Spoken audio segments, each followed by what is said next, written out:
أهلا بيكم في قناة وصفة من دهب. يا رب تكونوا بخير وفي أحسن حال.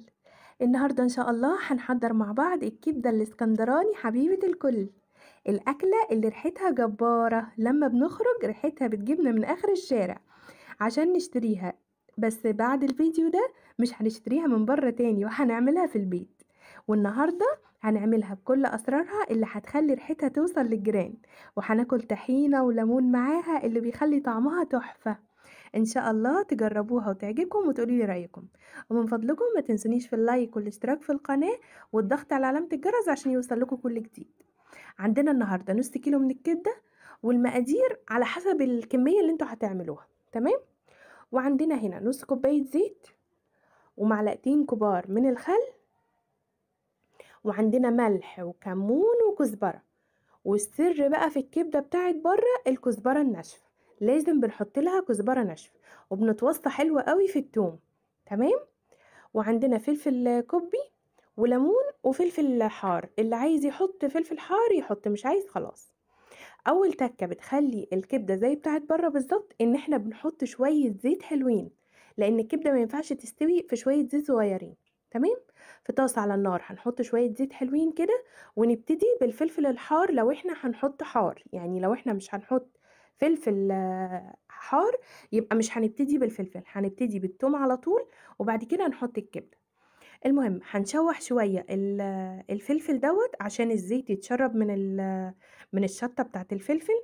وبعدين هنحط معلقه من معلقتين الثوم. تمام. ويا دوبك بس، احنا مش عايزينها تتحمر خالص، ده احنا يا دوبك بس لونها يغير، يعني تبقى ذهبي فاتح.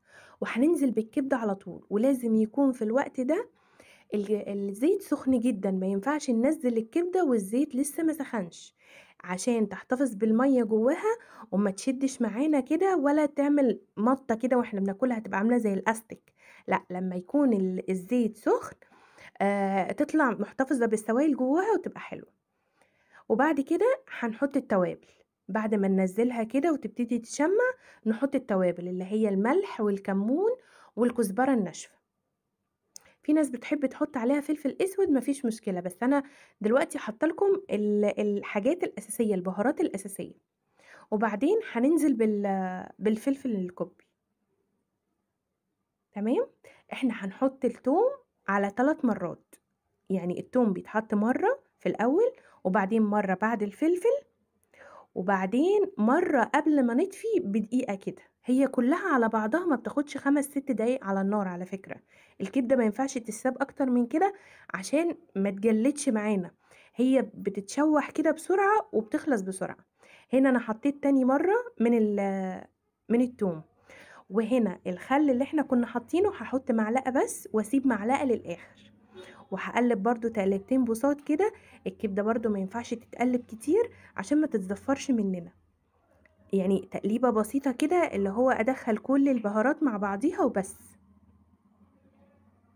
واحاول ان انا ما اخليهاش كلها ملمومة في حتة واحدة، افردها كده عشان الكل ياخد حرارة، كل القطع تستوي مع بعضيها، ما يبقاش في حتة مستوية وحتة لا. تمام. ريحتها بقى مش قادرة اقول لكم في الوقت ده كانت عاملة ازاي، ملت البيت كله وطلعت بره كمان. هنا كان خلاص فاضل لها حوالي دقيقة وتخلص، فحطيت لها بقية الخل. تمام. وحطيت لها بقية التوم. واستقبلي بقى الريحة والجمال، حاجة كده بقى ايه، مش قادرة اوصف لكم، هي سهلة خالص، بس التركات اللي احنا قلناها دي هي اللي بتخليها زي بتاعت بره بالظبط. والله يا جماعة لو جربتوها بالطريقة دي مش هتشتروها تاني من بره. هنا كنت بقول لكم خلاص خلصت، شفتوا سهلة ازاي، ما خدتش وقت، وهيبقى عندكم الطعامة دي كلها. شايفين الجمال، مستوية، والفلفل بقى مخليه طعمها حكاية، والشطة بقى اللي بيحب الحار مش قادرة اقول لكم كنا كلنا بناكله كده وما كناش عايزينها تخلص من جمالها. يا ريتكم معانا عشان تاكلوا معانا. ان شاء الله تجربوها وتعجبكم وتقولي رأيكم. مع الف سلامة.